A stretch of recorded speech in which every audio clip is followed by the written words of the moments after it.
Good morning, everyone. We'll start at 9:05, right?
Yeah, I think I can start now, right? Yes, sir. Yeah. Yeah. Okay. Okay. Today, the idea is I'll start with the Flux application a bit. Our objective will be to understand and how to run a Flux application, because we are not going to be in detail of going to discuss in detail for the Flux application, because it will be discussed in details in that modern application development one, right? It's in very details, so you'll learn over there. But as I understand, there are many people like who are not there in that particular course right now, so they can run the program and have a get a flavor like how it's look like. That is the idea. But the total understanding right now, that's not the idea for the Flux applications, right? So even for the questions also, we won't be keeping any programming on the Flux application. Rather, you can expect some kind of theoretical question on that portion, right? So let us start with that.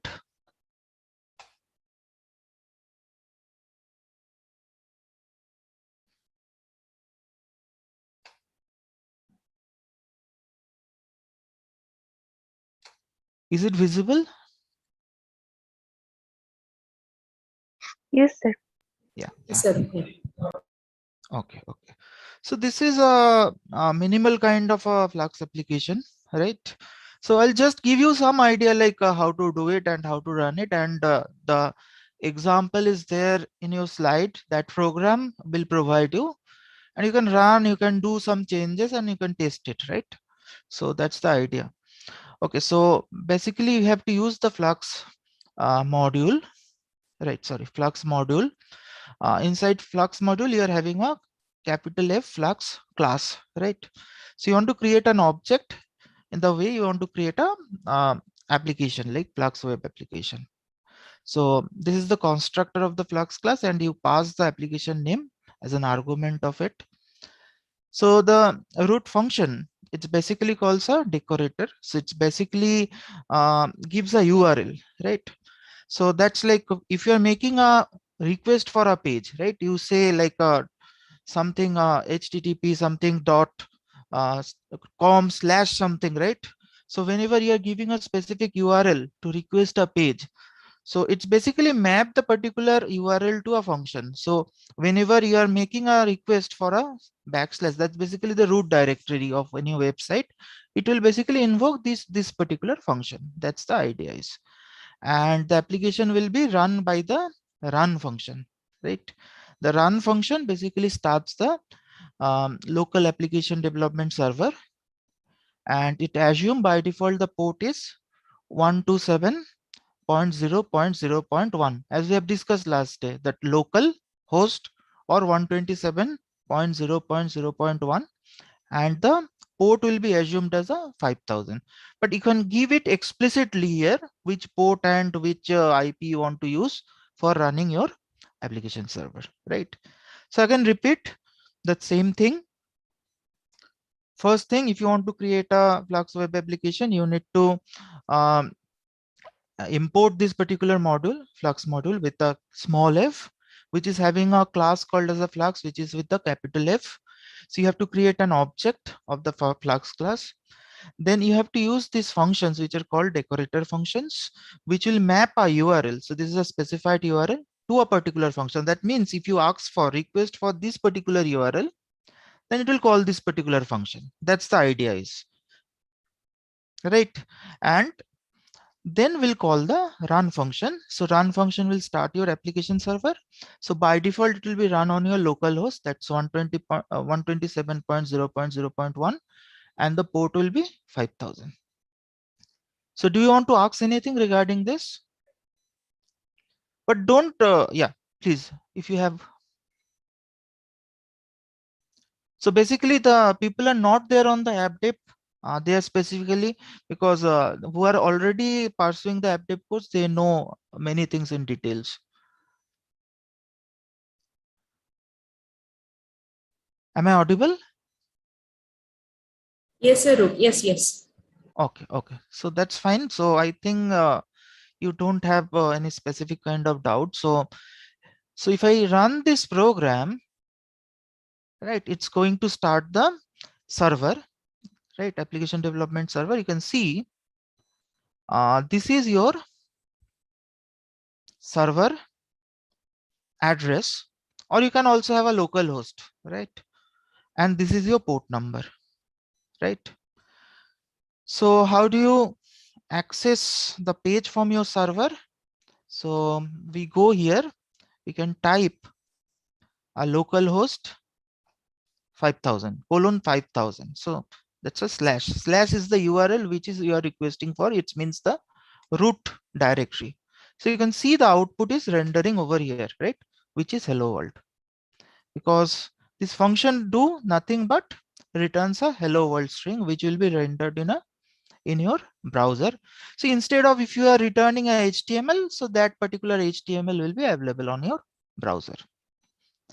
Okay, so this is a very simple version of it. So the particular example we are having on the slides, right, that sir used for teaching in the video lectures. So we are having an application which is written over here. So I'm not going in very details, just I'm explaining like what are the URL and what are the functions, right? So basically there is a template folder. Inside the HTML files are available, right? So whichever the HTML file I want to give to my users. So if I go here somewhere, I kept it. I may have opened it before. Yeah, I think this one only. Yeah, I have a templates folder. Inside I'm having all the HTML templates. So these are my different HTML pages, right? Template pages. So these are available over here. So I'm saying if I request for the root directory, basically render the HTML which is a index.html. So this is the index.html. Now what I'm saying, if you request for \add, then you render this particular HTML, right? So inside add.html, you are having different text boxes. So where you can enter some candidate number, name, email address. So which basically invokes certain functions inside, so that whatever the data I enter, that will be saved into our database. So there is a database which is having a table called as a candidate. So all this data goes into the table and it will be get saved over there. Then if I want to see whatever is saved in my table, I can give this particular URL, view all. So that's basically execute a select query on our database. That's the candidate table. and it basically show it on a particular page, HTML page, which is named as a viewall.html. So this viewall.html page is over here, right? And this is I'm specifying my host. That's the default host I'm using, 127.0.0.1. This is the default port, and debug is true, means if any error is happening, that particular error will be displayed on the browser itself, right? The debug message will be displayed on the browser itself. So if you make it as a false, that won't be available on the browser. So the debug details won't be available over there.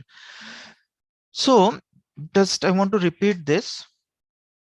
See, here in my database within the MyDB, which is my database, I'm having a table, select star form candidate, right? So this candidate table having three information: the candidate number, CNO, name, and email. So my idea is, inside the index page, I'll ask the user, do you want to add a new email address, or do you want to view those details, right? So if I say add, the particular HTML page add.html will appear. So where I can add all this candidate number, name, email address, etc. And those data will be saved into my database using a insert command. So this is my SQL which I'm using to save it on my database. And if somebody want to view it, they will go to this particular URL. So in this particular URL, I'm going to use a select command, right? Which will select this three information from the table, and it will show it on the page. The page name is viewall.html. Okay, I'll take the question if you have any, but let me run this first. So I have started executing this. You can see it's basically running over here. So I want to have the same request. So I'm requesting for the root folder once again. So it's basically open the HTML page, sorry, the index page. So this is the index page, what I'll get. So it said, do you want to add an email address or you want to view the email address? So if I say I want to add a new, so I give 1002, I say something ABCD, and email address is abcd at the rate something aaa.com, and I say submit, right? It's a data submit, data successfully added. I can go home, and if I want to say I want to view the email, so it shows the details, right? What are there inside my database. It's simply running a select query, it fetch all the rows and display it over here. So the idea will be these codes will be available. You can run and do some modification to check out like how actually it is working. So if you have any quick query, you can ask me regarding this, because I don't want to discuss in details about this applications and all. Anything?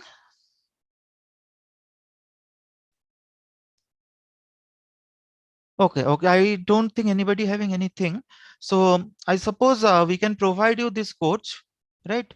So you can try it at your home. So if you are having any specific doubt afterwards, you can come, right? So just I Here want we to. are hard coding the connection parameters. Yeah, we're hard coding the connection parameters, but what you can do, you can have a config file and all, you can specify it over there. This is very primitive code, what I'm saying, because as it will be done in detail for app dev students. So I don't want to go in very detail about it. So I tried to write in a way so that everybody can understand a bit of it. Okay, okay. So last day, one more thing we have discussed. Okay, okay. Somebody asked me about this, like this, except I told that I'll check out and I'll tell. Who was asking about this? So me. Yeah, yeah. See, basically, this except is an, sorry, error is an object which is holding the error message, right? Which is holding the error message or error object, right? Now, what I write into the parenthesis, these are kind of exceptions which I'm trying to catch over here. So basically, whenever I say exception, it's basically means for a generic exception. But specifically, if I look for the exception which is thrown by my uh, Postgres, then I have to use this particular class. So whatever the class types, rather object types, I should say, object types or exception types for which you can get a error, that particular list you can provide within the parenthesis. So these are all exception classes for which you are supposed to get a kind of exception whenever you're executing the code. But the main idea to use this particular exception class, because this exception class provides you the error codes, right, which are generated by the Postgres. So using those particular error codes, you can find out exactly what happened inside the Postgres, why the Postgres failed to execute your command. So that's the idea is. So exception is due to Python and PS5. This one is for due to. For the Postgres exceptions, which are raised by the Postgres. So we're And saying that any one of them, treat them as an error and then it yeah, means that, right? Okay. yeah. So just one question. Can you say why this warning is coming? Just it's not a error, it's warning it's giving.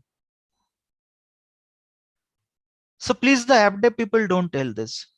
Like, who knows the app dev, they can answer easily. But I'm just asking from the idea of Python. See, error is a variable, right? It's an object. Object is a variable, right? But this particular variable I have declared, but I'm not going to use it inside the exception block. So that is why this error message is coming. If you just have something like, if I have I cannot give a print in a web application, but just I'm showing, um, if I give just this kind of thing, see, the warning goes up because whatever I have declared, that I'm going to use. So if I give a print over here, it doesn't appear on the web page, rather it will be printed on your console. This is called a console screen. So if the error is generating, it will be printed over here, right? So this kind of print message may be given in case of debugging purpose by the administrator. If you don't write it, then it will be displayed on the browser, right? See, here I haven't shown the error message to the browser. Rather, what I'm doing, if there is a error on the page, I'm redirecting to a page called as a fail.html.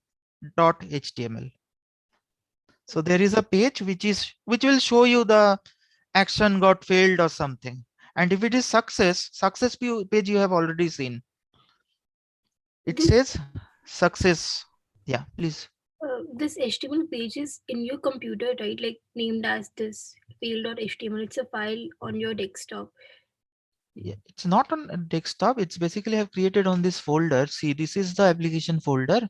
So I'm having the main, right? Main means this particular file, right? This particular file which is opened over here. Now here I have mentioned the template folder is templates. So that means inside this folder, I'll supposed to have all my template HTMLs. So these are my HTML files, what I'm calling over here for rendering the browser. So I think you can try with this, right? So you'll get a flavor like how the application will look like and how it executes. Is it okay? Yes, sir. So if you have, after running, like if you are getting some doubt or if it is not executing, in next day we can discuss that.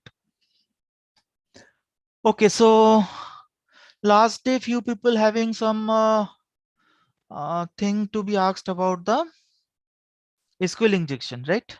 Who asked that? So they are here today's session. Otherwise it won't be useful, right? I don't know. I think it was Kumar. I'm not sure if he's there. I cannot see actually from here. Yeah, right. So Kumar is not there. So if no one has questions on that, I think we can move ahead. Yeah, we can skip. Yeah. So So that's all. Like I don't have anything else to discuss today. So if you have anything, you can ask, like about the practice session, about the practice questions, activity questions, or anything else. I have a question about SQL injection. So when we write 1 equals to 1, that is always true. So it will give all the rows in the table. So what if we write 2 equals 2? Will that do the same, or is it just with 1? Yeah, it's a simple way. Like if you say 2 equal to 2, that means it will return a true, right? It's Yes. always a true condition. So if you add it in a or, right? So or means one side is true, means everything is true. So that means your whatever you're giving the query, it will execute as a true. That's the point is. So we can write any number. Like Anything you can give. It doesn't matter like on that way. So like it's how you're forming your query. That's the thing is.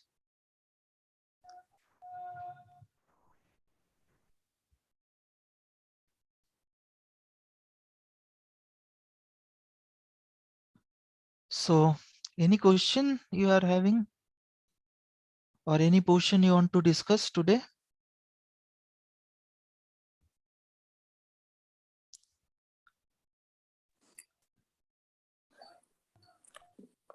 Hello, sir. Yeah, please. Yes, sir. Sir, I have a doubt from week 6 activity. Week 6. Can you? Yes. Yeah. Anyone having week 6 open? That Yeah, I will pull it up. I will just give me a second. Okay, I'll pull it up. okay. 1 second. Meanwhile, while submitting the practice assignment code, Yeah. when I'm keeping if underscore name equal to main, and then even though it is giving correct code, after that there is some error log regarding that if underscore name.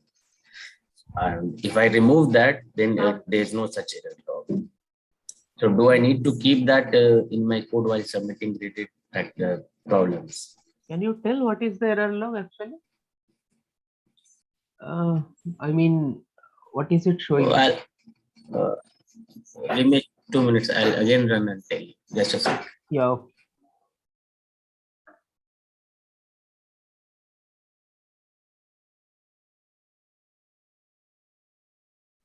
So, Mishta, what is the AQ number? Yes, ma'am. Activity 6.2. Just give me a second.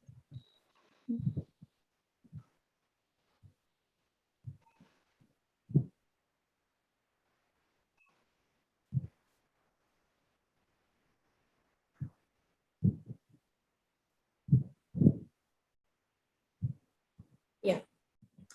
Yes. Ma'am, question number 6 and 7. Yes. Yeah. This we still had a problem. It's about the candidate key. Key and primary key. Yes, ma'am. Oh, if this is changed to candidate key. Okay, this one, right? Okay. Yeah, so we had some confusion we discussed with with our prof also. So what he said is like, see, if you look at the 3NF, right, we have two conditions. One is where in the LHS you have the super key, or on the RHS you have a prime attribute, right? Yes. What is the condition for BCNF? Super key and trivial. Correct. Yeah, so that is what, so in a way what they intended was that the first one is more about the primary key and the second one is more about the candidate key. Bhaskar, do you want to explain that? I think I might. Yeah. So basically, see, the first part, it focuses on candidate key in case of Boyce code normal form. The issue is it's kind of a, as sir also said this, it's kind of a loosely we are trying to define a property for both BCNF and the third normal form. So here you consider that all prime attribute scenario, right? If it is a prime attribute, you consider that we do not actually check for all the rules. Got that point? Now, what are prime attributes? So prime attributes are part of candidate keys, right? Candidate key. Yes. So yeah. So from that respect, we wanted to actually put that out. Yeah, but it is a little bit what should I say, cloudy. Yeah, vague. Vague. yeah, to go up to actually conclude that point, but Yeah. somehow in the essence we try to project that part. But also 3NF also involved with candidate key, no? Yeah, that also that is also there. But in 3NF you also check another thing, that whether the left hand side is super key or not. That also you check. Yes. Yeah. Mm. So those things are also there. Yeah. So as I mean, we were also a bit confused. So when there was a post in the discourse, we were like, a bit. We were not a bit unsure. So when we had a meeting with sir, we just asked him. So that's what he said. So you don't have to worry too much about why is that right or wrong. In the sense that you won't be tested on that, but just it was a very very vague, and as sir said it, it's a very loose way of speaking about it. So maybe you can just kind of not worry too much about it. Okay, ma'am. And also one thing, in a relation, we can understand what is the candidate key, right? But what is the primary key? That's how I can understand from a relation. So that is a decision that we have to make. Candidate key is by definition, right? But primary key Yes. is something that we do by choice. Hmm. Depending on what is the scenario, we have the DBA or whoever it is signing can choose. The candidate key, or by on the other hand, is something that is by the functional dependencies, by whatever are given by the relation, they are fixed. Whereas the primary key is something that we pick, that is a choice that we make out of the all possible candidate keys. Some from a relation, by just viewing it, we can't say it's primary key or not, right? Yeah, I mean, in the sense that if it is not defined just by simply looking at a relation, we can say, I mean, if we know the dependencies, we can say what a candidate key is, but we cannot say what a primary key is unless we have made the decision on that. Yes, ma'am. Okay. Yeah.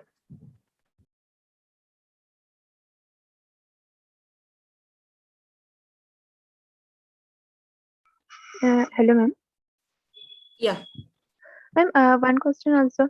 Suppose I have a relation and I have 5 attribute in that Okay. relation, Okay. and in 5 attribute, one is a candidate key. Only one is a candidate key. Then the maximum number of super keys will be 2 to the power 5 minus 1, that is 2 to the power 4, right? Yeah, all possible combinations with that candidate key. Yeah. Hmm. So suppose we have 2 candidate key there, in total of 5 attributes. Then what will be the maximum number of super keys? Is You it have to 2 to the add, power? Huh? you have to, sorry, you have to add, you have to consider for the first one and then add it to the next. The number of super keys possible for the second one. No, I am telling that is there is a particular formula like 2 to the power n minus 2 if we have 2 candidate key. No, I am not sure about the combinatorics. Again, Bhaskar, do you want to add something to that? Yeah, but can you repeat, Sumishta? Yes, sir. Suppose I have 5 attribute, Yeah. and in between 2 are them candidate keys. 2 are separate candidate keys, right? Yes, yes. Okay. 2 are separate candidate keys. So the maximum number of possible super keys will be 2 to the power n minus 2, or we have to calculate manually. No. You don't have to calculate manually. So I think this also we discussed. So when you have one candidate key, and these candidate keys are atomic, right? Hmm. You mean? Yes, atomic. So if you have two atomic candidate keys, then first of all, considering one candidate key, you have left over 1, Hmm. 2, 3, 4 attributes, right? Yeah. So Hmm. you can consider that many cases, and then Hmm. again consider the cases with respect to the other candidate keys, 2 to the power n minus 1, that only. Okay. Hmm. And then Yes. subtract the intersection part. Like normally we did that, that only we will do. Hmm. So can you elaborate more? So I am asking for, is there is a particular formula for that or not? Yeah, same formula, Sumishta. Okay, just a second. Same formula. We will not be doing anything extra. Bhaskar, you may show him Yeah. So yeah, I will just set that that will. up. I will just set that up. Just a minute. Till then, we can just continue with the next question. Okay. Means I will just bring my pen tab and all. Huh? Just a second. Mhm. Yeah, sure. Thank you. In the lecture slides, in embedded SQ topic, it's given like C, Java, and all those languages. Do we need to remember those as well, or do we just need to do Python one in that?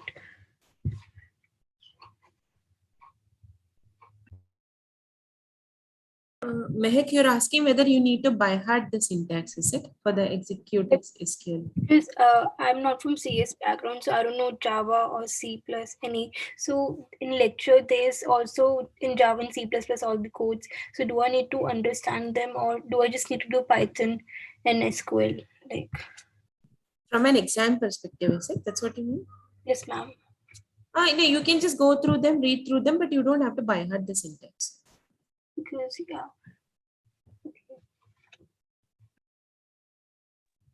But please try to remember the commands we are using in embedded SQL, that how we add a SQL within the code. That only the portion you may have to have some small questions, but it will be a theoretical question, not on the coding and programming. Can we do that for like Python only?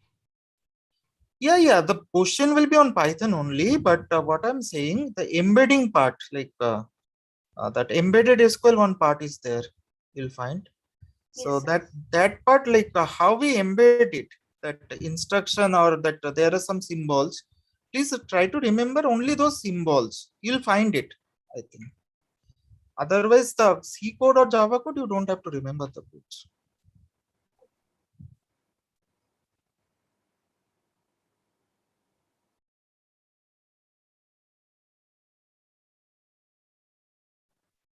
Farooq sir, I'm having one doubt. Can I ask? Hello sir, is it audible? Yeah. Sir, I was not able to attend previous session. I just need some explanation regarding the programming assignments which are having deadline now. Yeah. I'm doing updev course. I know means how to access a database through Python that we did it. But the way you explain using PsychoPG here, I'm just going through that now. But will you please help in understanding the problem statement from programming assignment? Means, do we have to use PsychoPG too, or we can use how No, it's this will specifically proceed? on the PsychoPG 2 only. You have to use that Okay. only. So if I just go through your PsychoPG lecture, I will be able to do the programming I as think so. If you are well. Okay, having sir. any problem, like you can post it, we'll try to solve that. Sir. Okay. Yeah, got it, sir.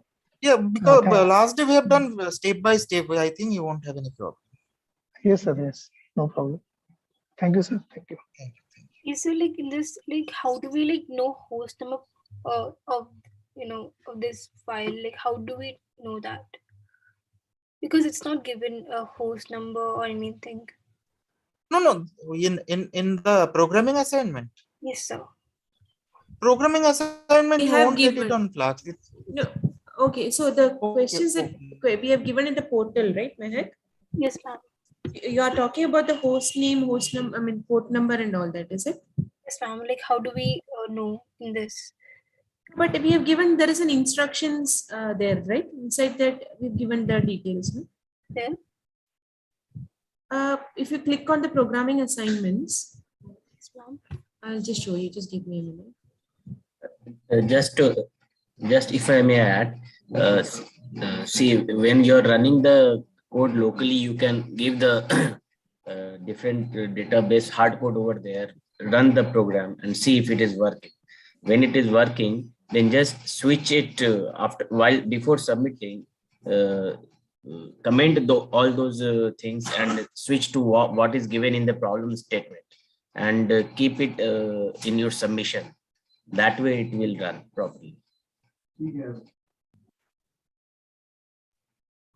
Yeah, Bimlesh, was that you? I mean, I didn't hear. Yes, ma'am. Yeah. So you didn't have a problem submitting it, right? You were able to successfully submit. Yes, I was able to submit, but then I had asked regarding that if underscore name. Yeah, that I will answer. That I will answer. Okay. Okay. Yeah, so Mehak, you can see the parameters that we have given here. We are actually running it in a different environment. So that's why we need to get the host name. So whatever is given by whoever is asking you to, whoever is running the server, right? So you have to use those parameters. When it is your own PSQL, you have to look at the username that you have configured, password, host name, port number, everything. That is there in your PSQL, right? Which will generally be the default values, which is the host will be the local host and port will be the 5432. The username and password is what Postgres, right? That whatever you configure in the local machine. And as Bimlesh said, if it works there, then when you are submitting, just change the parameters to this and submit in the framework. And ma'am, like, why do we have to write main at the end of the code? Like, what does it mean? Like, Vimlesh also asked this question. Where? Like Vimlesh, like he asked this question where we have to write main, like if name equals to main. No, you That don't is have to write. calling the main function. Yeah. Bhaskar, do you want to elaborate on that? Yeah. So you don't have to write that. Yes, you can write that, but you don't have to write that. But what does it mean? See. That's I will just show that. So Vimlesh also was having the same doubt, right? Yes. So if that needs to be working, then what should be done? It needs to be working means I mean, if that is added in the code, and if we don't want to get any error, because in many of the that codes is it is there. Yes. Just a second.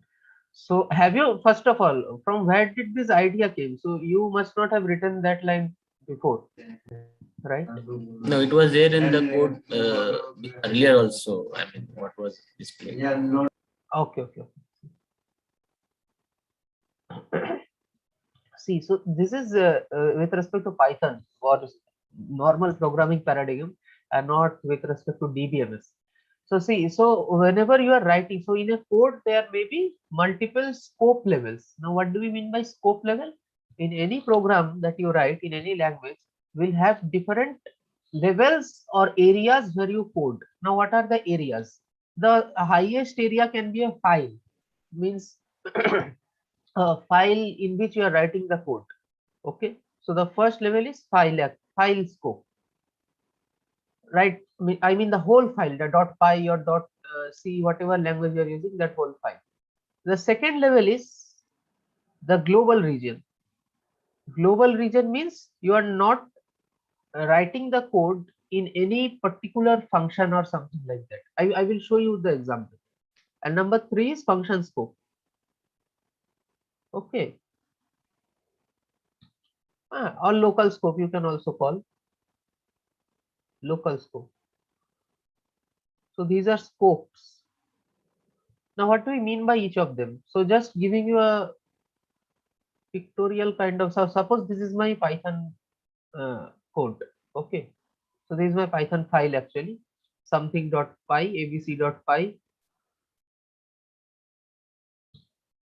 and consider here the code start. So this is the whole file. Okay, and whenever you are making multiple, when you are making interconnection between multiple py files and writing the code in that way, then it is said that you are writing in the file scope. Okay, multiple py files are involved, but within a single py file or within a single program files, we will mainly consider these parts. Okay, so first is global. What do you mean by global? You simply write a line of code over here. That is global scope. In global region you are writing. Now, what is a function scope? Here you define a function. So in Python, we define a function by using the def keyword, right? So def function 1.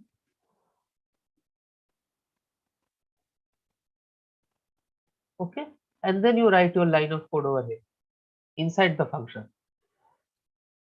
So this line of code is in the function scope. It is a part of the function, but this is in the global scope. It is outside the function. Now, what is the difference between these two?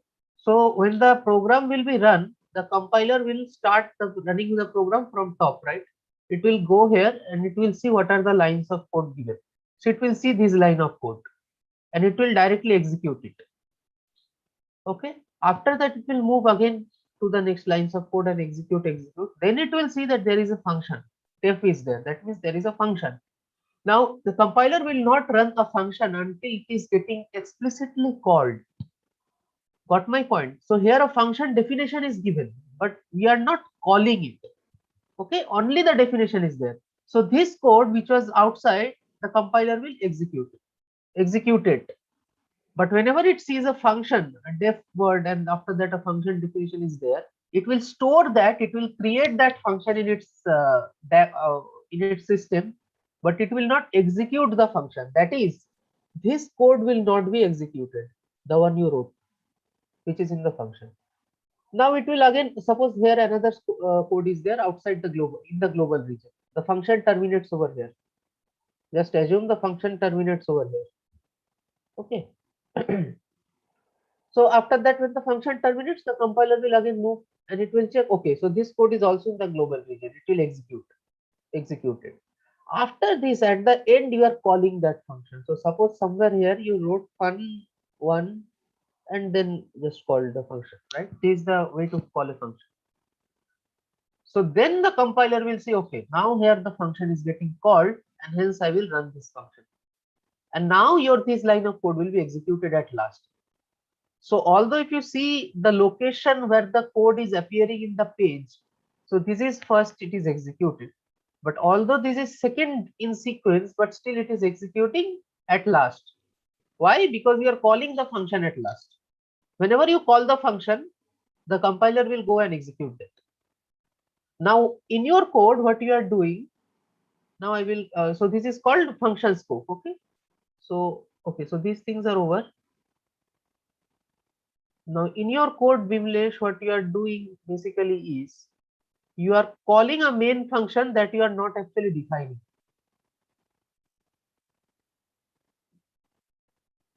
So here you must have written all the code directly. So suppose this is your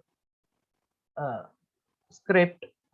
Now you have written all the required code over here, and at the end you are calling that if name equal to main, and then you are calling main. In the if condition, something like this you have done. So what this is doing is it is calling the main, but there is no main method defined. Have you defined anywhere a main method? Here it is a calling. No, no. So who will it call? That's why it is giving that error. But why is it running? Because that part of code is in the global region. So the compiler will execute each one of them. Everything will be executed. But when it encounters this statement, name equal to main, it will not find that main method. Okay. So if you want to eliminate this error, you can choose two paths. First of all, remove this, because anyway your global region code will be executed. Okay, you can remove this totally. Or else if you want to keep it, then enclose the whole of the code that you wrote in the global region, except the import statement that you are using. Except that import should be always in the global region. Except that you define this inside the main method. That is, write something like this: def main, and then you have your whole code over here. Okay, and at the end, then you can, outside the main, you can write if main equal to name. Sorry, name equal to main. That two paths. Got the issue?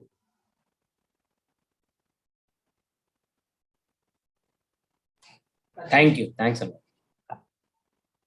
Yeah, Mehak, is it clear? Yes, sir. No, but then there are certain situation in which we are working between different PI files, and Yeah. there also we are using this. I mean, there's main.py, there's abcd.py, there's something like that. Yeah. And then in certain codes we are right if underscore main equal to main, then run the file. Yeah, so see, if underscore, it is not required to write that, right? But why is that functionality given? That is given because in that scenario, when you are using multiple PI files and importing one PI file into another, then you can have some constrained execution of a file. So until now, what you have coded is, if this happens, print something or do some mathematical computation. I mean, in terms of programming, at most, I think most of you what have done is if a condition, then do some arithmetic operation or do some print statement, something like that, or run a loop. Okay, max to max call a function, something like that under if statement. But inside if statement, you can also call a whole program. If this happens, call this program from the parent program. If this happens, call this program from the parent program. So under these if conditions, you need to have a way to check that which function, sorry, which program name I am trying to call, or some kind of condition checking you may want to do. So because of that, that name thing is there. You can have some constrained execution of some particular programs in the parent program that you are creating. That's why that functionality is given. Thank you. Yeah. Okay. Now, I think that is clear, right? Any more doubt regarding that? Did we need to write that if name is equal to underscore underscore main underscore underscore in the assignment, the 4 assignments? No, no, no, no, no, no. That's what I said, right? It will execute anyway. You can write that. You may not write that, but if you write underscore underscore name, please check the sanity of it. Whether you are just write what is the meaning of the code that you are writing. Please check that, because if you are not defining a main function and calling a main function, how will it execute? That's why it was giving the error. You can write in whatever way you want. If it is executing on your local machine, then it will also execute there, unless and until you mess up that parameter part, that os.environment.get, that part. Okay. Yeah. I have one point here, sir, on that. Arup sir, Kumar is here. So will you want to go back to that, or You take the questions afterwards, like at the end, I'll go back to that. okay, okay. If Yeah, Kumar. they need it. Yeah. Okay. Yeah, Kumar, ask. Yes, sir. What I understood that this thing underscore name equal to main. So this has that one problem that if we directly calling file, the file in which main function is written, then only it will run. If I call that entire file as an import from somewhere, then it's not going to execute. Import from somewhere, man. Acha, no. So basically, we do that in the particular program that we are checking, right? So Yeah, in so that, yeah, yeah. if we directly, suppose I have written on the suppose file 1.py, Yeah. and I have written the code entire thing using main function, and then I wrote the underscore name equal to main, and below I'm running that function. So if in file.1py, if it is written underscore name, then it will only run when I'm directly calling through the Python, run this file 1.py. If there is some software checking like that, assignment checking, sometimes it's happened. Instead of individually checking, we take the file in the bunch of that somewhere, and we call that we import file, and then we execute. Yeah, It is yeah, also another way of so if moment we import and try to execute, then this will not work. Yeah, yeah. So in that way, it will not work. So you are Yeah. basically checking. So that line is mainly that particular program. You are checking whether the name property is set to the main one or not. Whether this is the current program or not. If you are executing, yeah. So that is. I try to run the underscore print underscore name. Yeah. So it's print, if I'm running in the same file, it's print main.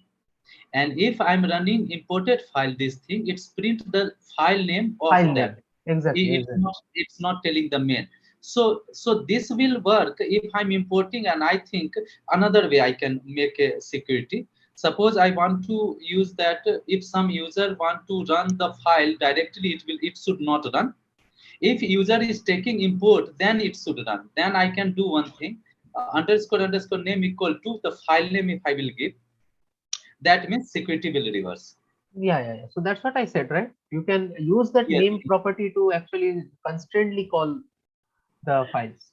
Yes, and I think the Mr. George asked that this question that in this assignment, do we need underscore main or not? Means that is that whenever this from your side, if assignment sum is checking, it is checking directly or it is importing file and checking? No, no, no. We are using a sub process. So whatever way you go, it will work. Okay. Because it when you will are running a sub process, only the result will be given back, and everything else will run as a separate program, right? So that's why whether you write it as main, whether you do not write anything, it will work. It will run. It will run. In better condition, if better don't write the main, so it will work in any condition. I can think that. Whatever you, if you do not, if you write name equal to something else, then it will not also run on your machine, and it will never run on the portal also. If you write it as main, then it will run. If you do not write anything, then also it will run. Okay, no, I'm telling that I will not write the main function, and I will not below, I will write the condition if name equal to. I will completely write the program directly. Yeah. Okay. It's a simple, normal execution as happens on your local machine. That simple execution. Oh, okay. Then we can do mainly. Yeah. Yes. So you don't have to worry about whether our script is calling, whether it is importing in which way. Don't worry about those things. That has been taken care of. You can directly simply write, if it runs on your machine, it will run over here. Just change the parameters. Okay. Connection parameters. Okay. So now going back to Mehak's question. So you are saying something like this, right? Oh, not Mehak, Sumishta.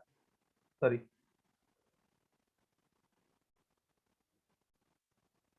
Hello? Yes, sir.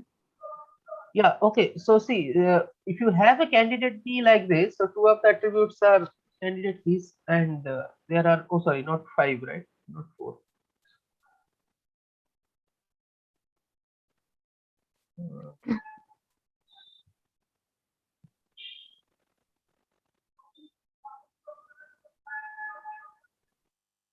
Yeah.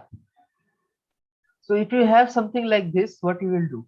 So how many super keys are possible with B?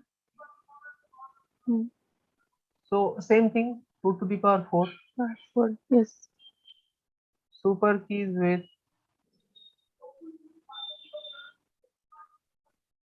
D.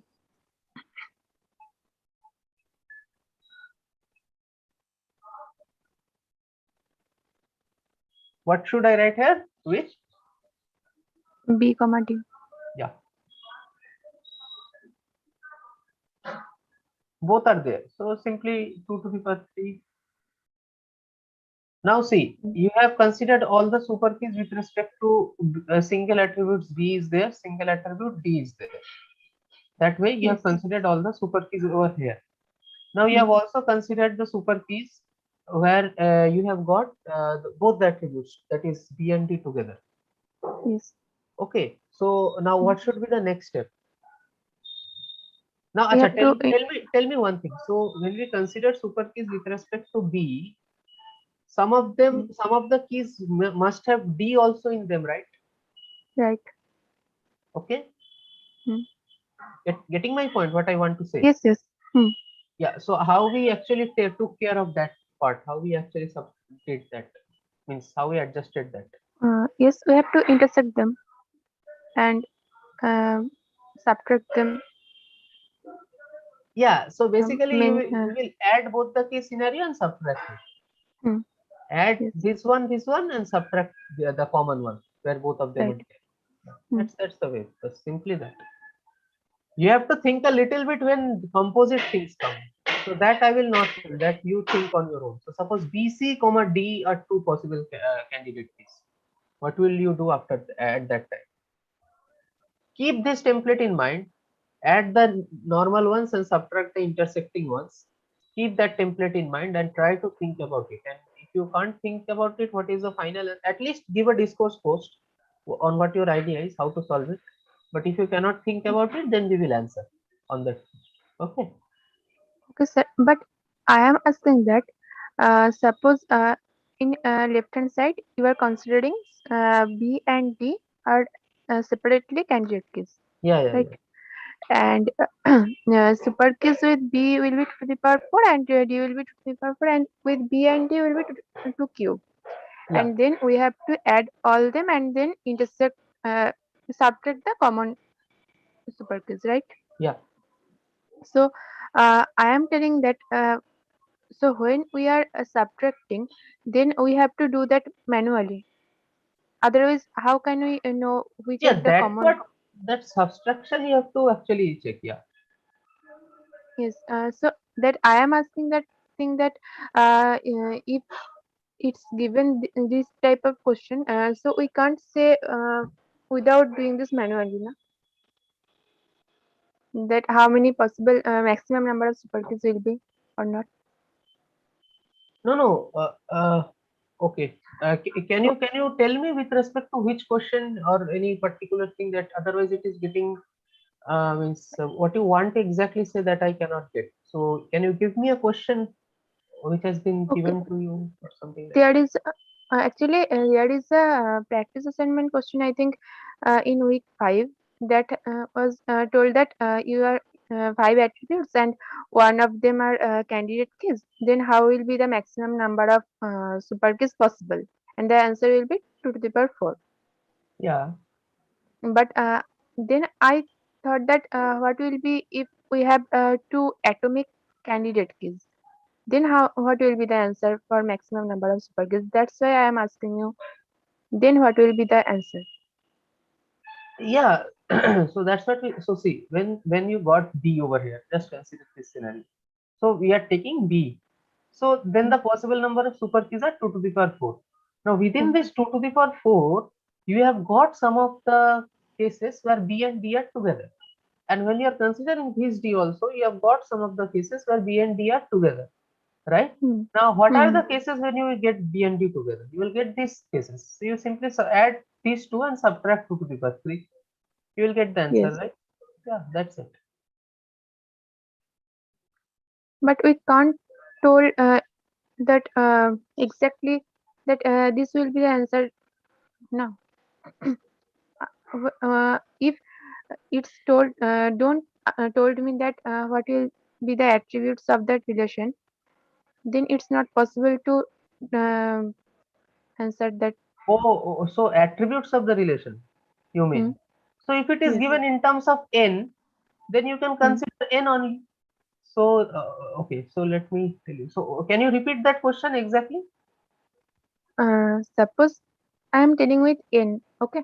Yeah, Suppose I have n attributes in a relation yeah, and two of them are individual candidate keys. okay. Then what will be the maximum number of super keys, possible super keys? Yeah, Can so we?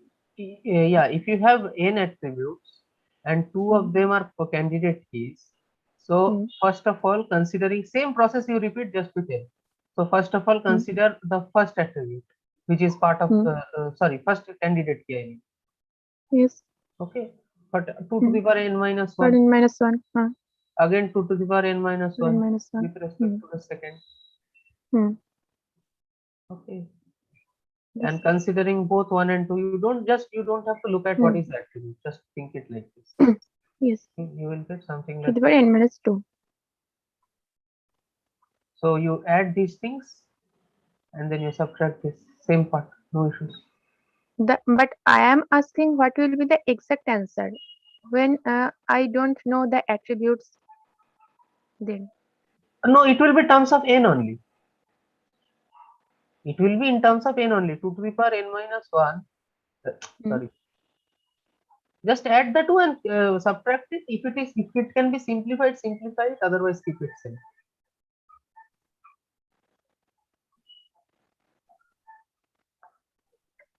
But if it is, yes.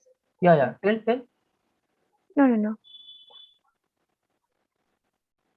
Oh, okay, okay. Got it, got it. Okay. And now if you Uh-huh. want to simplify, you can have one simplification. This is plus, right? So you can multiply it with 2. Okay. Okay, okay. Yes. Yeah. So 2 into 2 to the power n minus 1, that you can do.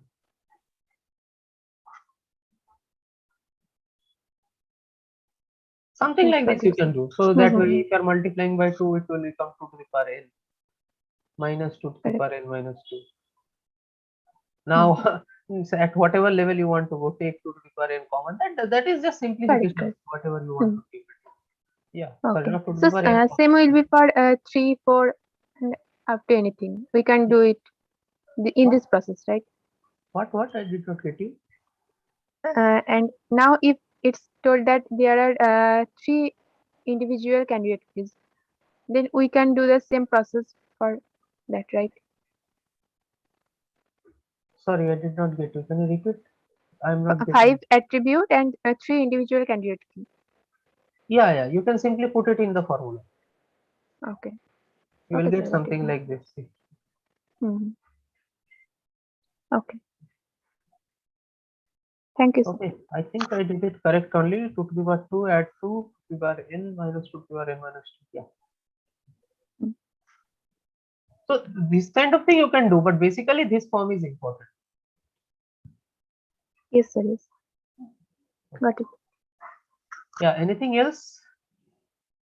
No, sir.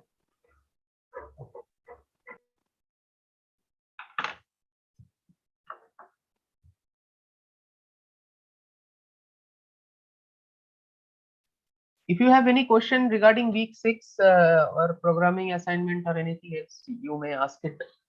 And or else, Arup sir, will you go to that part or we will keep that for now? I have one small doubt regarding this psycho-PG execute. Yeah.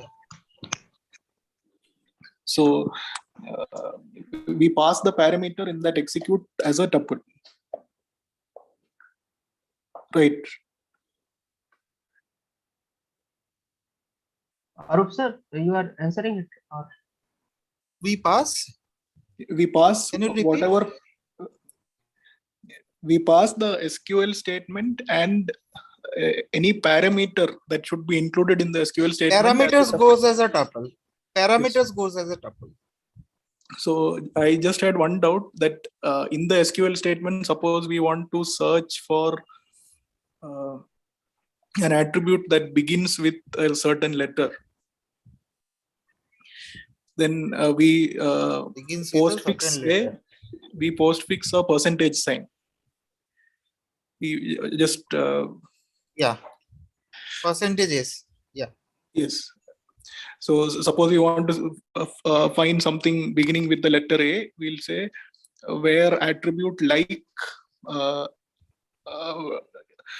inverted single quote A percentage single quote. Yeah. So how do we pass this through that tuple? Yeah, I got your problem. So I need to show the program. Anybody having other doubts? Then I'll shift to that again, like programming. Any other thing? Charian, just wait for some time. I'll go back to the program. Yeah. Anything else you're having? Anyone? Okay, I think we can go back to the program. Just sharing it.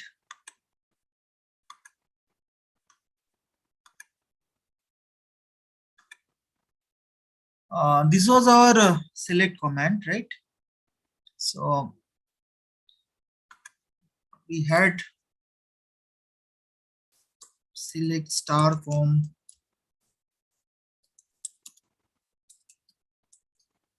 employee. So we had this. Suppose we want to find out the particular strings which are having this logy at the end, right? So this is your question, I think, right?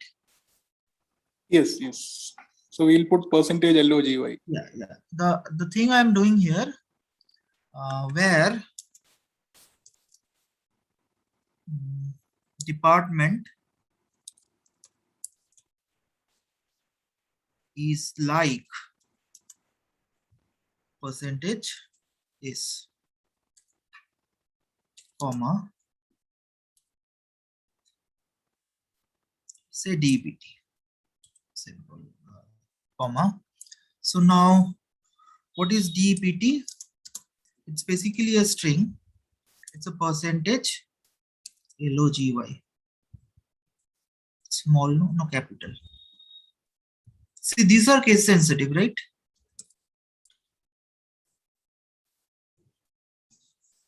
Yeah. So this is the thing we'll have, and here we'll have fetch all, and we want to show what is there. I'm showing it as in form of list only. So let me run this.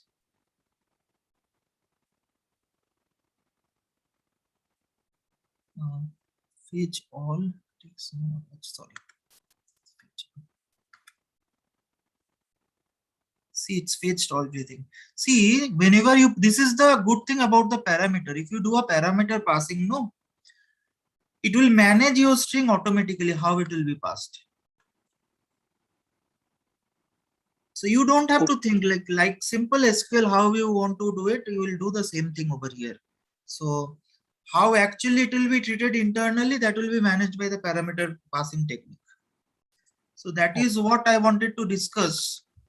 Whenever I told last day, Bimales I think asked me like what will happen if I pass it as a string, right? So why it is not recommended, right? So I have tried to do it as a passing as a string. See, I took a simple program which is name as a user, sorry, a table. What I have in my table, select star from users. So I'm having a UID as an admin, PWD as ADM123. So that's basically my login and password. So I want to verify it, like so how I'm doing the verification, like if my login and password correct. So my idea is it can be done in a different way also, but my idea is I'll do something of query like this. Select count star from users where UID is a admin, and PWD is ADM123, right? So the count will become 1. If I give something wrong, the count becomes 0. So this is like it's a valid user, true, valid user, false, means it's an invalid user. This is my logic here. Is it okay for all? How I'm checking the validity of the user?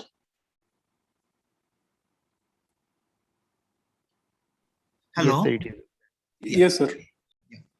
Now, the problem I was discussing, somebody give a wrong thing over here, but somehow he pass an argument so that it becomes something like this. So what this particular string means for? It's checking the equality between two empty strings, right? So it will be always a equal, and this is a or.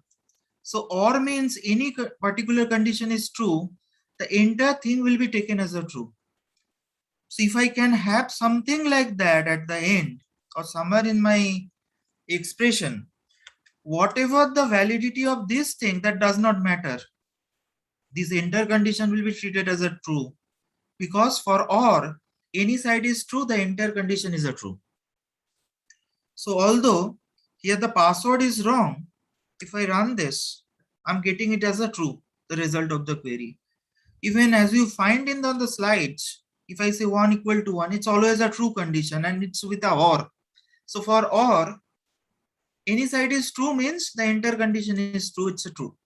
So that's the difficulty we have through the SQL injection.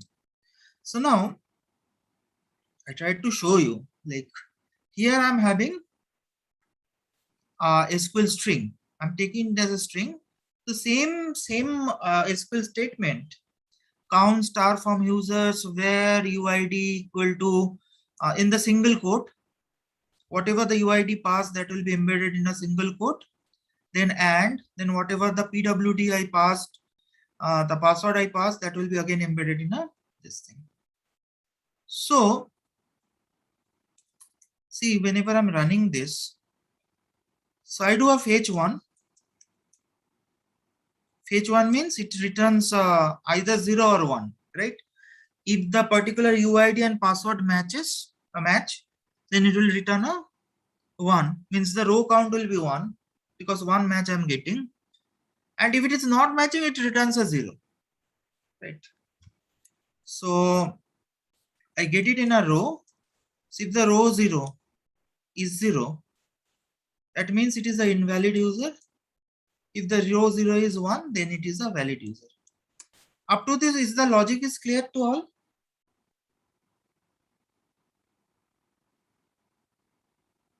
The logic is clear to all? Yes, sir. Right. So let me run this. So I do admin and I am having ATM 123. It's a valid user, right? It's absolutely correct. I say admin, but password I give a, it's an invalid user. I give a, it's an invalid user. Now see, I am running an attack. So I'm giving something over here wrong. And password I give a single quote or a single quote equal to single quote, single quote. So this is I'm running an attack. 1 minute. PWD this.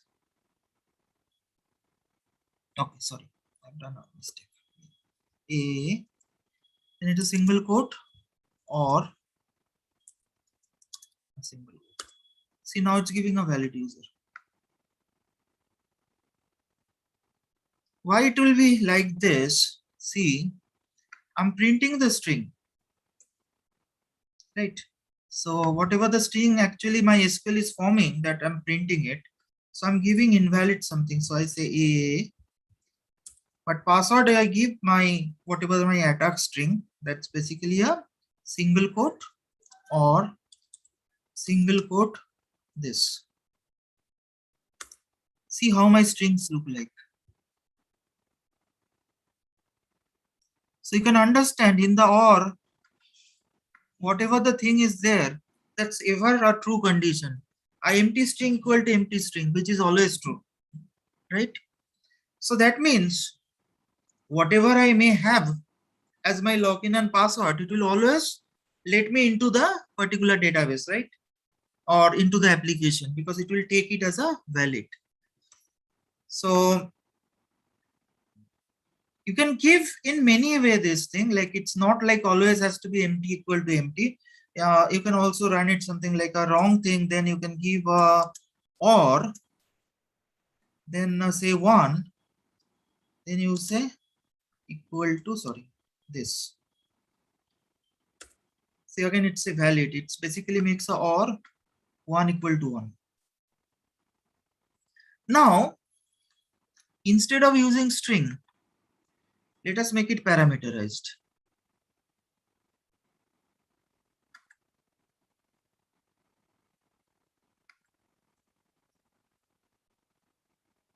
So I have made it the same thing, but it is a parameterized string.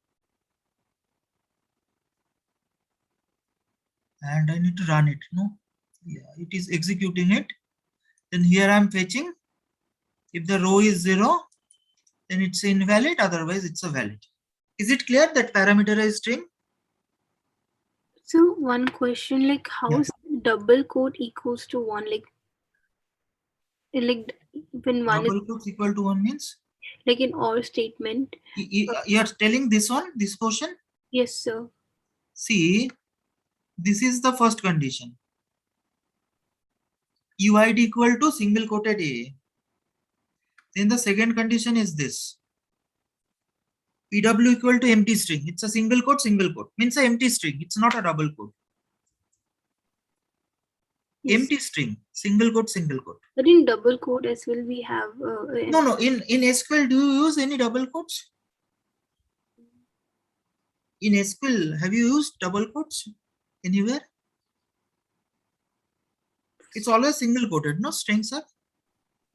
Okay. Yeah. right? And the last condition is this. But see, this portion is AND, but this portion is in OR. OR means any side is true, it has to be true. So this is true means entire expression becomes a true. But like before you wrote like one on the above line, 1 equals to apostrophe 1. This one. Yeah. So apostrophe. It's a single quote or single quote 1, single quote, then single quote 1. So why I write it, if you look at the string, see here already I'm having a single quote, right? After password, right? In my string, I'm already having a single quote over here. So if I get another single quote, it makes password single quote single quote. So I'm not passing anything as a password. Then rest of the part will be remained or this means this portion up to this. And last single quote is this particular single quote. So basically I'm forming the string as in a way so that if I append this user ID and password, whatever I'm passing, it gets a form like this. That's the main idea. Okay. So now can I run the same attack if I pass it as a parameterized, right? So I run it again. So I give something correct, ADM123, so it's a valid. I give something incorrect, it catches it. If I give admin, right, then I give something incorrect. I give a single quote or single quote equal to a single quote. See, it still catches it. Right? If I give this, and I have single quote or single quote 1 equal to 1, so it can still catch the error. So basically it could eliminate the particular injection attack.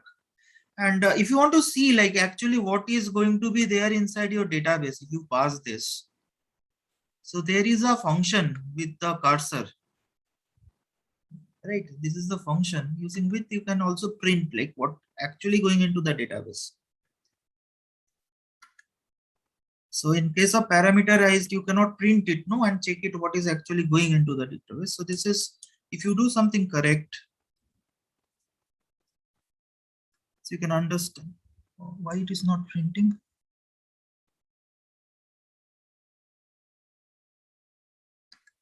I didn't run, I think, no.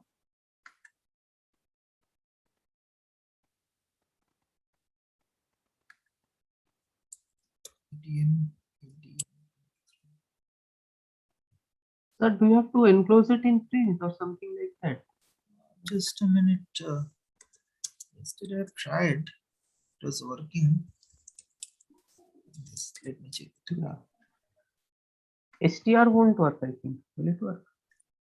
Yeah, STR is by default. Yeah. Yeah. Yeah. Let me check it once still. Yeah, it's printing. See, it's basically take it as an object, and this is how it is formatting. So it's correct, right? The formatting is. Now, if I run an attack, still it is format in a way so that it becomes the thing. So I say this is correct, but next one I run an attack. So, or single quote equal to a single quote. So it's basically makes something like this, which is an invalid string. Sir, can you put that str equal to str1 instead of? Str equal to? Str equal to str1, the in line Well, number 1. Yes, can we run again?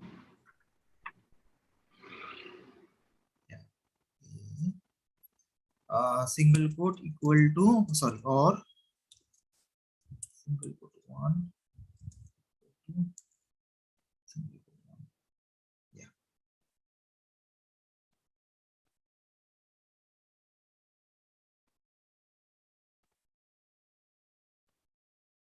So it's basically appending additional single quotes for everything. So it's make it invalid.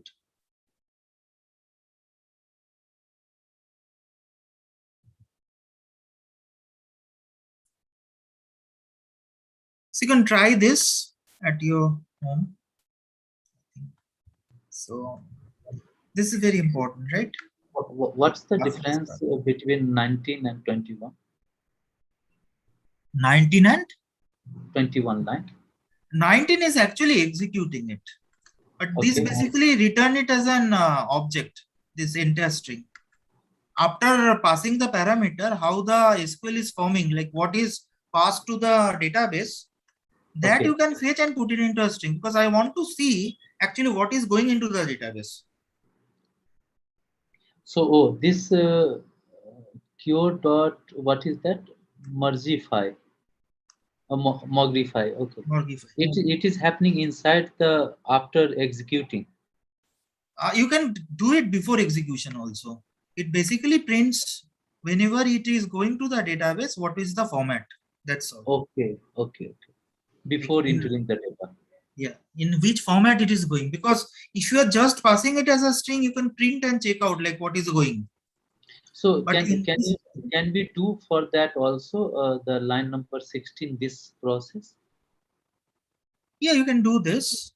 Line number 16 also, this process can be done. Yeah, I'm showing you. Sorry, no, this is not necessary. This is not necessary. But I need to run it. No, which statement is running it? Yeah, this one.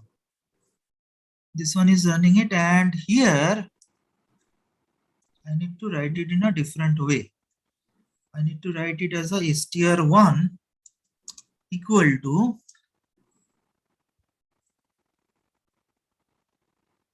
SQL.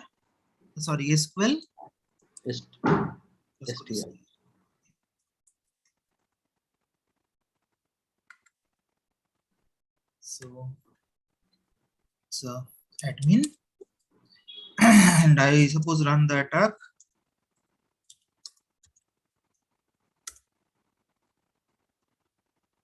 See this object.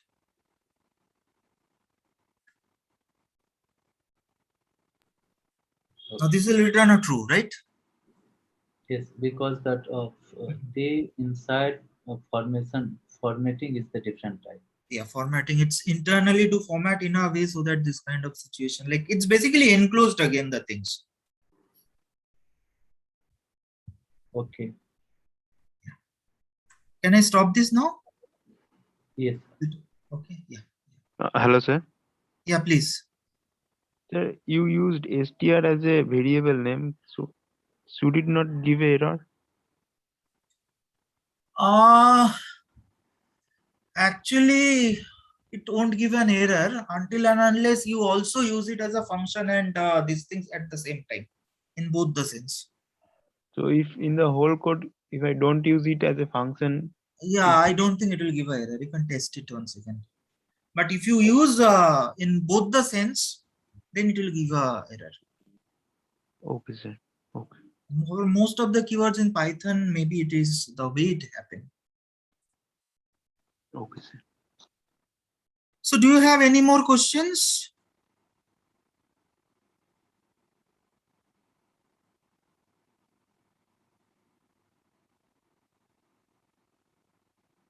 Anything else about 5 or 6 or 7? Big number. Okay, like on next Tuesday, we are going for the week 8 activity session. So we'll discuss a very specific portion of it, the question answer way. Then if you are having any doubts on 5 and 6, we can take the questions. You can go through once again 5 and 6 and you can ask your question about that. So we'll do a part of activity of on week 8, then we can take your questions. So please prepare with 5 and 6 also if you have any problem. Can I ask a few questions from week 4? Just yesterday I revised the whole thing. So week 4. Yes. Yeah, please. It's related to the activity questions. Week 4 activity questions. Just give me a minute. I need to check out.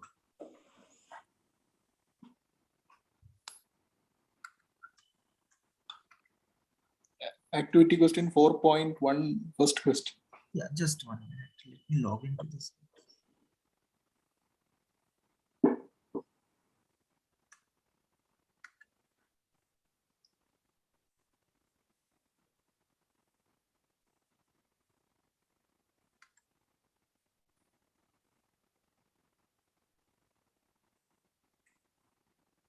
Week 4. Activity question 4.1, question 1. 4.1, question 1. Yeah, just In that. yeah, just sharing it. 1 minute. Yes.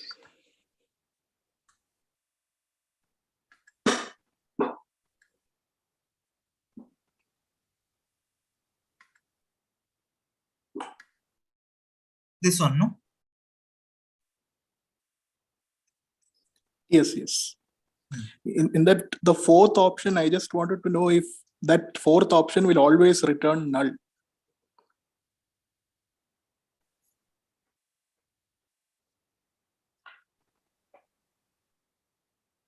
Yeah. Because it cannot be both at the same time. Both at the same time because the values are atomic. Okay. The next one I had was in. Piyush, I'm right, no? Yes, sir. Item Okay, cannot please. be an umbrella and encode. Yeah. Right. And here we have one more question, sir. Suppose that if we remodified this question, choose the correct relation. Who bought either an umbrella or a raincoat? No. So instead of, if I say that umbrella and a raincoat, so in that case only option 2 is valid. No. Can you Umbrella repeat? and encode. Is in the same question, instead of or, if I make the and, so there is only option 2 should be valid, no? But option B, is it possible? No, option 2 is not correct. Yeah, it is intersection. How? Yeah, intersection. So he's asking if you modified the question to customers who bought both an umbrella and a raincoat. No, my point is here, if the customer ID is a primary key, if the customer ID is a primary key and item supposed to store an atomic value, is it possible like against a customer ID you can have umbrella and raincoat, both the things? Then if it has the or, means there must be chance there it will be there. If it is because or, that, yeah, so if union is there, that means there is a chance. Yeah, there is a chance. Then customer ID is not a primary key, definitely, right? Yeah. So, in that case, it's B is possible. Yeah. So, correct. Yeah. So yeah, in correct. that case, yeah. So in that case, if customer ID is not a primary key, suppose, so in that it's possible. case, I got your point.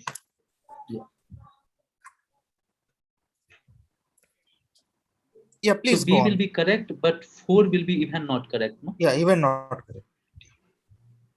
Because so, it is checking for the same row, the fourth option, but it is checking for the different rows. Yeah, correct. I so took if it wrong. in the or condition, option 1 and 3 will be correct, but in the same and condition, option 2 will be correct, simultaneously 4 will be not correct. Yeah, right. Okay, what was the next question? That is activity question 4.2, question number 8.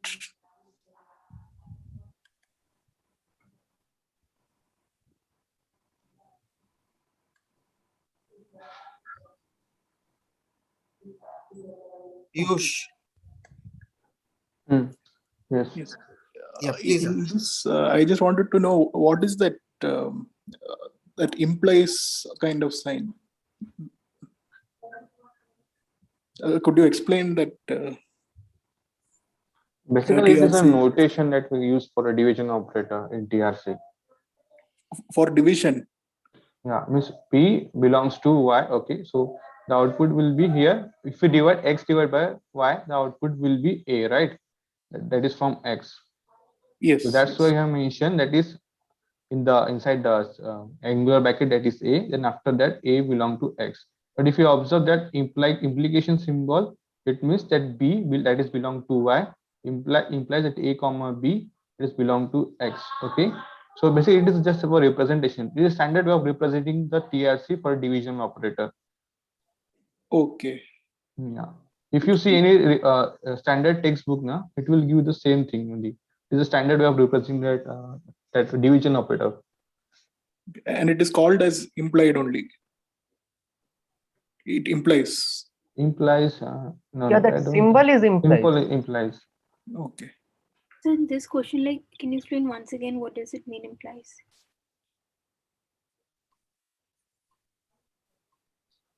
That symbol is implies, but we cannot read it as implies here, I think. It means division, right? Yeah.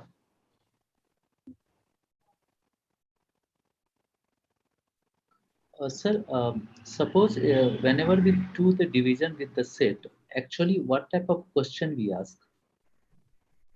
If I say that set A is divided by the set B or the relation B, so what type of question we ask actually? Umar, you were in the SQL sessions, right? Yes. Yeah, so there I discussed very specific questions that can come from the division operation in correlated subquery part. Still, I'm mentioning shortly. If you want in details, you can revisit that session on YouTube. So basically, bring me all the students who has done all courses. Bring me all hotels which has outlets in every state. Bring me all instructors who has taught all courses. So whenever you get all or none, you use division. Okay. So the which is the all student. So in division part, whatever we divide, there is a sometime two entities. The two tuple is there, two name is there. So we can say that all with this all done together. I did not get you. Suppose the A is the big set and the B is the a smaller set, and I'm dividing by the B, and B has the two names. Suppose A1, B1, and B2 in the different tuple. Okay. So we can say that find the all in the table A where that done by the B1 and B2 all together. Yeah. Okay. So this sorry. Not B1 and B2 all together. Yeah, you can say it like that. Basically, you should say find me all A which has B1 and B2, which is associated with B1 and B2. Okay. It is also yes.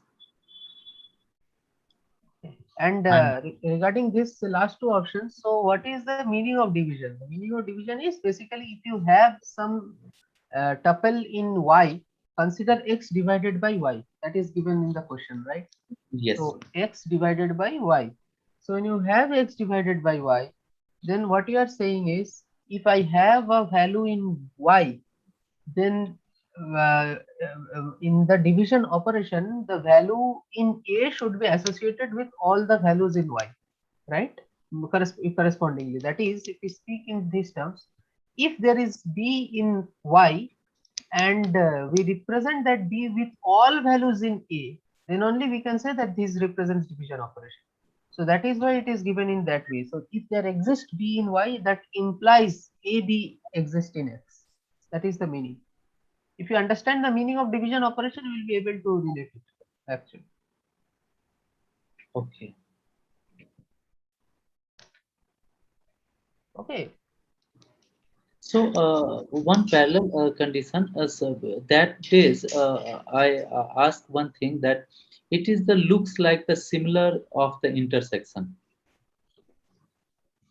Intersection?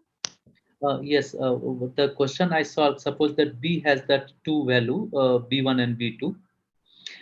how I solved that, I divided by the B1 separately, and I got the some set of the value, and the B2 separately and get a set of the value, and then I took the intersection. It was giving the result. What means you are saying associated with all? Yes. So whatever the division answer is there, no. Yeah. It was giving the answer if I was taking the intersection in. Kumar, you are not audible.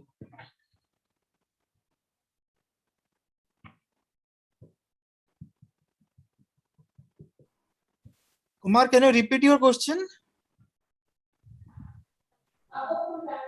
Hello. Hello, sir. Sorry, the net disconnected. Yeah. So it was working that time. No. So see, whatever you doing, can you tell properly? Okay. Can you go in the some? Can you scroll the question up, sir? There will be some question here in the 7.6. This question paper activity. Can you scroll up? An activity question, I think 4.1, third or fourth question. Same question. Can you scroll up there? Oh. Same question. 4.1. No, 4.2 itself. Go to 4.2 itself. Okay. Yeah, I'm going. Below that. Yeah, there will be some division question.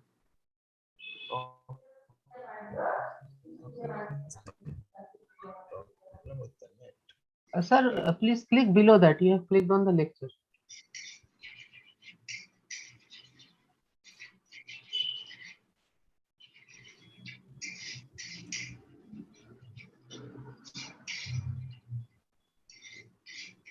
Yeah, please. Yeah, can you go through Which question? Okay. I don't have. Can you scroll down, sir? So there will be one division question.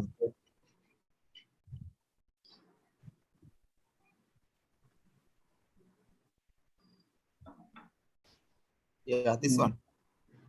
No, here was not. I think.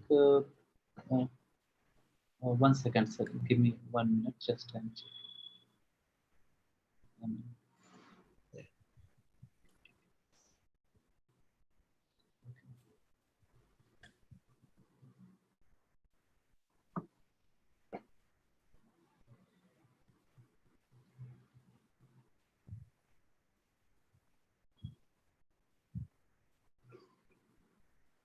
Yes, sir. Activity 4.1, question number 6.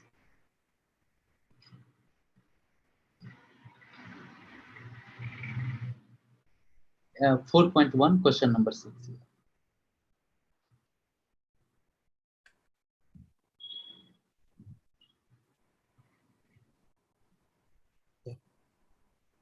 Yes, sir. In that question, so how I solve that if I divide R1 divided by, there is an option is there. Here. Yes, sir, here. So first I divide by the B1 separately, and then we divide by the B2 and then B3 and put all in the separate set, and then we took the intersection and it gave the answer. Yeah. So Correct. yes, so in that way we can say that it is the condition of that all separate condition with the intersection. So imply whatever the implied notation is there is the same as the intersection notation. Can we say that? See, basically the meaning of division operation means you have to check all whether which A is associated with all B. So in the meaning itself, it is intersection. How will you break that? Got my point. It is the meaning of division operation that you check whether which A's are there that are associated with all the B's in the other set, that is in set B. Okay. Okay. Yes, I got. Yeah. So whatever you are telling, that is actually the part of division operation. You don't have to define it explicitly. Okay, when I was doing manually, that time I did like that. But whenever the it's in the formula telling, it's itself is containing everything inside. Yes, yes. Okay, okay, got it.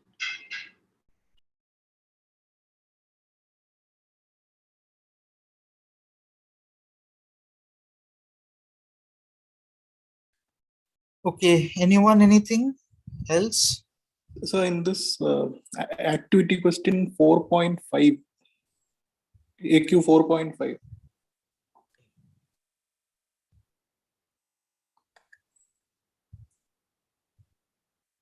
That Which one? first question, first one, I just wanted to understand that concept of inheritance little better. Yeah.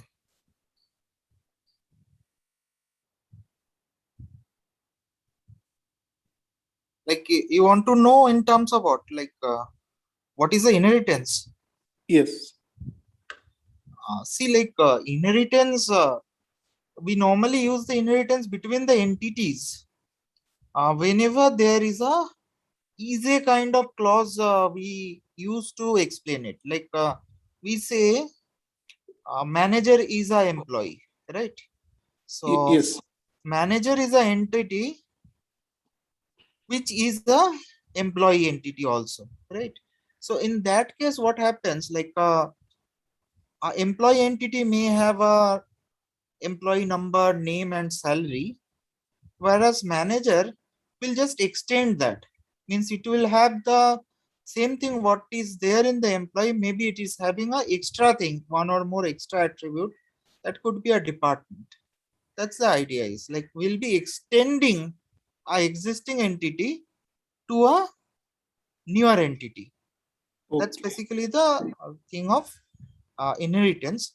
But that is whenever we say a entity is another entity, means a entity is a type of another entity. Like manager is a type of employee only. So that basically calls as a entity inheritance. But whenever we do for an attribute, the same thing, like we are having a payment. Now payment could be on a two-way. It could be online or offline payment. So that could be also applicable for an attribute also. That's the way. So in this, it is attribute inheritance. Yeah, this is attribute But, inheritance. so would there be any example for entity and relationship and role inheritance also? Or is that No, normally entity and attributes only. So this relationship inheritance and roles inheritance, are they valid concepts? I don't think so. I never seen it. So in this, the only valid concepts are entity inheritance and attribute inheritance. Now, what is the example for entity inheritance? Employee and manager. And Okay. if you have an order entity having a payment attribute. Now payment attribute could have a specialization like online and offline payment. Okay. Okay, got it. Thank you. Can you give an example of attribute inheritance? Can you repeat? Can you give an example of attribute inheritance in this? See, that is what I'm telling. Like attribute such as payment can have two kinds of payment. Like it can be a online or offline payment, right? So that's a specialization of a payment kind of thing, right? So, like, how does it? I don't understand that. See, a payment will have its own criteria, right? Like payment will have associated with some kind of amount. So whenever we say the payment is a very specific kind of payment, online payment, that may be again associated with some other kinds of attribute, right? Like it could be like some kind of reference number will be generated for it, which bank payment it is, etc., etc. But if it is a offline payment, maybe it's a through a DD or a check or a cash, that kind of situation may arise. So these are the special form of the payment, no? So if I say the main type is a payment type and the subtypes, it could be an online payment or a offline payment. So these two are subtype of the payment. Okay, yeah. So we need to think as a online payment is a payment, right? It's a type of payment. So whenever we explain in that way, we say it's a subtype. That's all. Thank you, sir. So anything else? Just two more questions in practice assignment 4. Practice assignment 4.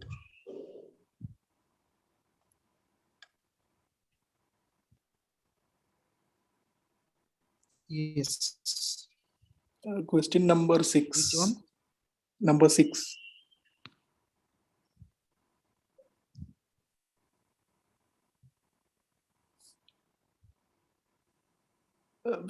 Yes. Yeah. In this, just had a doubt. Email ID is a multi-valued attribute, or Yeah, email ID is a multi-valued. Whenever it's on a curly braces, means it's a multi-valued. okay. And play time is derived. Yeah, playtime is derived. This parenthesis say it's a derived. Okay. And question number 10.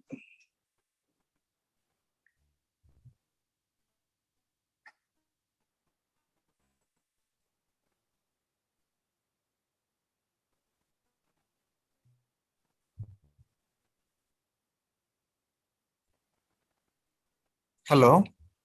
Hello, sir. Question number 10. Yeah. Yes. In this, I just wanted to know what is that 1.1. What is the implication of that? Yeah, what is your doubt? The implication Minimum of one. on, maximum on. Minimum on, maximum on. Participation, this thing. Okay, so at least one cap. Every team should have at least one. At cap. least one, at most one. At least one, at most one. Means it is a total and one. Total and one, both the sides. Okay, okay. Thank you, sir. That's all I had. It is a complete participation. So anybody else? Yeah, so just a second, sir. So Sherian, can you reshare that diagram? Yeah, I'm sure. Is it visible? Yeah, yes. Yeah, so Sherian, can you tell me what will be the corresponding representation in the normal ER diagram that we actually discussed, that with arrows and all? How will you represent this? This will be a 1-to-1 relationship. Both sides will have arrows. Yeah, that is fine. Then anything else? It will have total participation also.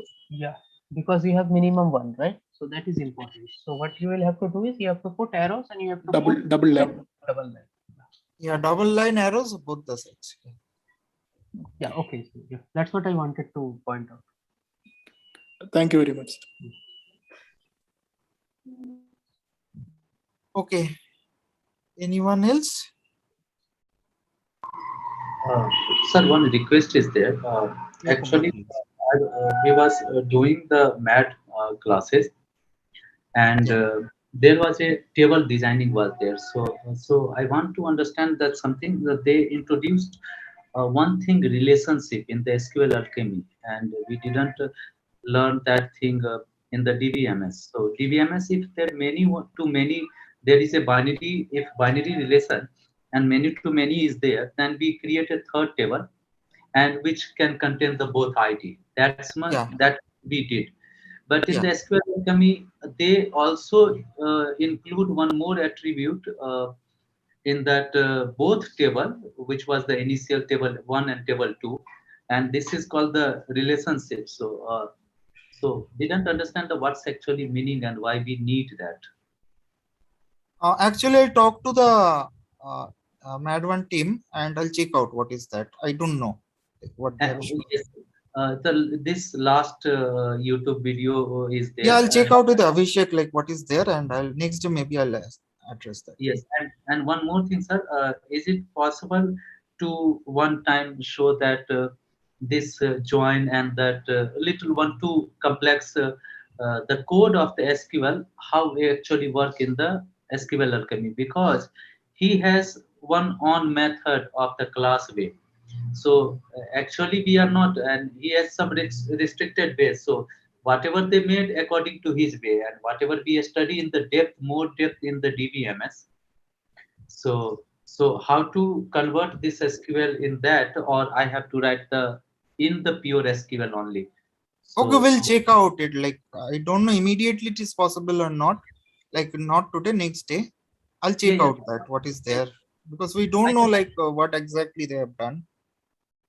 So we uh, need to talk with the team. yeah. In general, I want to say that can you arrange one class separately for that? So converting SQL to the relation between my SQL Alchemy, because other type of this many framework and the many places, not even the SQL, whatever whoever using ORM, they have mostly same type of pattern. So how the join work in there, and the some SQL which we did like that Okay, intersect. let me talk with the team. Then Okay. next day we can like discuss like when we can have that kind of thing. Yeah, Arup, what we can do is we can discuss and then we'll maybe have a combined session or something for Yeah, people yeah. who are working on both. But Yeah. Kumar, I would say that, see, this working on SQL Alchemy is not something that the DBMS team has done.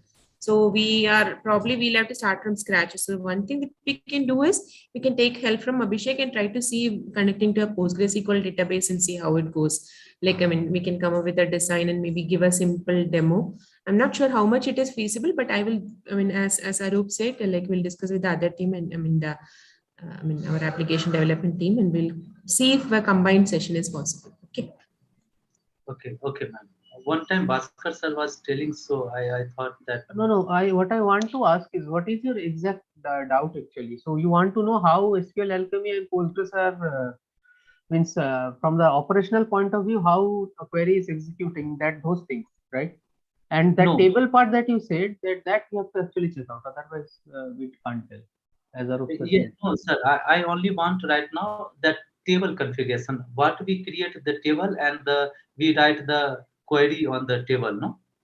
In the Yeah, join query and the cross yeah, natural join and the cross, yeah. and that we create the model there is same as the table, Hmm. and how will take the query in the SQL Alchemy same as that when we do the cross join and the natural join, whatever Okay, this so type. how you'll take that in SQL Alchemy? That's what you want. How we'll execute this type of, if I have a table like that. There was a one question in that exam also, and in general graded assignment. If there is, we have to take a information from the three table together. Hmm. It was including three table together. So, and if we generate this three table model in the SQL Alchemy, how to that take the query in the SQL Alchemy? That's only Okay. the table part, not the how connection work, and that is the separate thing. So we it's fine for that. Okay, we will talk with the app dev. So see, basically, the only thing that I can tell you as of now is how SQL Alchemy actually works. That we can tell, but other than Okay. that, regarding the specifics of the part that you are telling, we have to actually, as Ma'am and Arup sir said, we have to.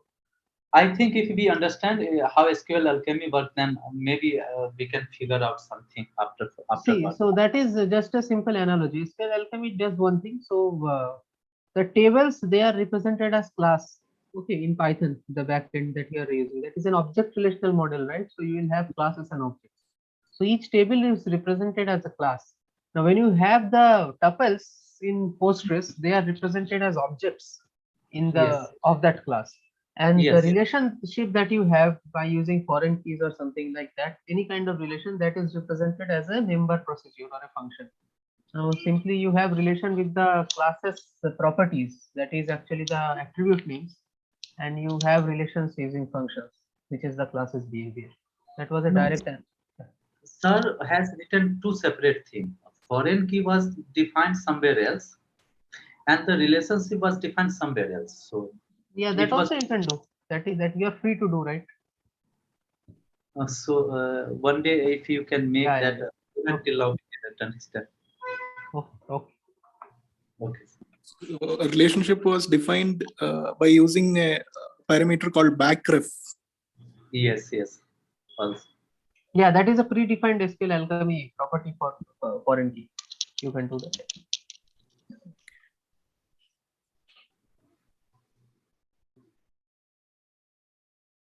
Yeah, as ma'am said, I think we will have a session later, maybe some point. That Also, yeah, a together session.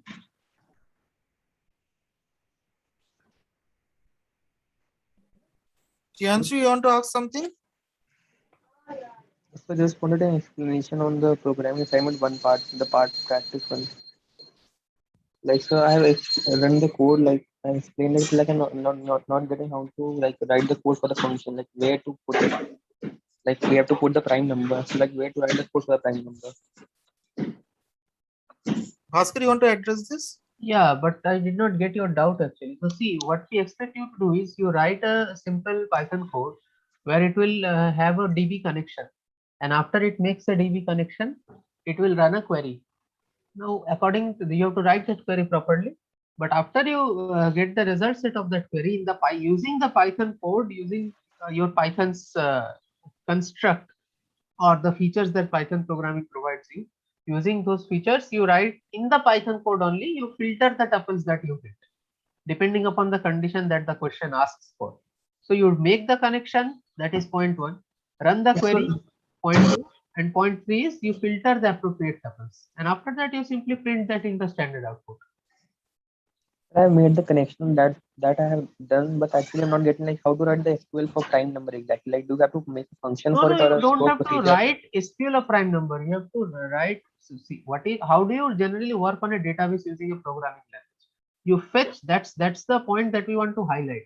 So SQL has limitations regarding computations, right? You cannot do mathematical computations or maybe some data structure oriented computations, some difficult computation that you cannot do in SQL. SQL or any DBMS is basically to fetch selected data. That's it. So once you fetch the data, after that you have to do whatever checking you want to do, whatever filtering you want to do using basic Python, and then you print that. Write the simple SQL command that will fetch you all the required tuples. Okay. So after fetching the required tuples, I have to write the code on the tuple. On the Python, yeah. Using on Python, the you have to. tuple. Yeah. Yes. So that code has to be part of the PyScore only, or it has to be different from that? No. Inside that database connection only. In that Python code only you have to write. You will upload one file, right? One Python file you will upload. So that the Python code where I have to fetch the correct prime number, that has to be inside the function only, the database connection that I've done. Whatever you want to do, you can keep it as a separate function and call a different function. It is not like that. See, you can keep everything in global region. You can have different function. What I want to say, if you are, you all know Python, right? Priyanshu, you have practice in writing Python, right? Yes. Yeah. So in Python, in the Python course, you have learned, right? You can have multiple methods in a Python code. You can call them. Actually, you should have multiple methods. That's the way of modularizing the code. Code modularity, these topics, I think you must have learned. Okay, anyway. So basically you can do whatever you want, but it should be in a single programmer. Okay. Yeah. You can have dedicated function for making the connection. You can have dedicated function for operating on the fetched tuples to do the filtering. Whatever you want to do, you do. Just print everything at the last in the standard output and do everything in the same code. We don't have to create any stored procedure like for the prime number. No. How will you upload the stored procedure? Okay.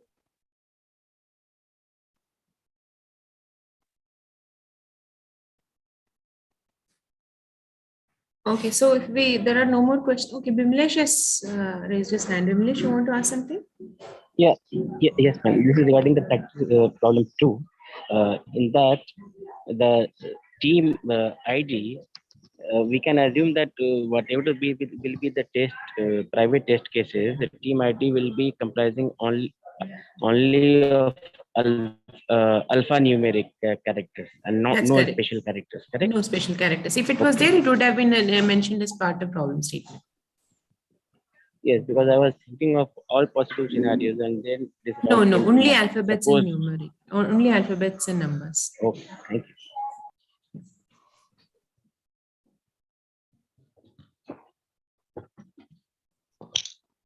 Okay then, so shall we wind up the session if no one else has any questions? Yeah, Okay I then. think so. Yeah, sure. Okay. Thank you Thank then. you. Yeah. Thank you everyone. Bye. Thank you for this.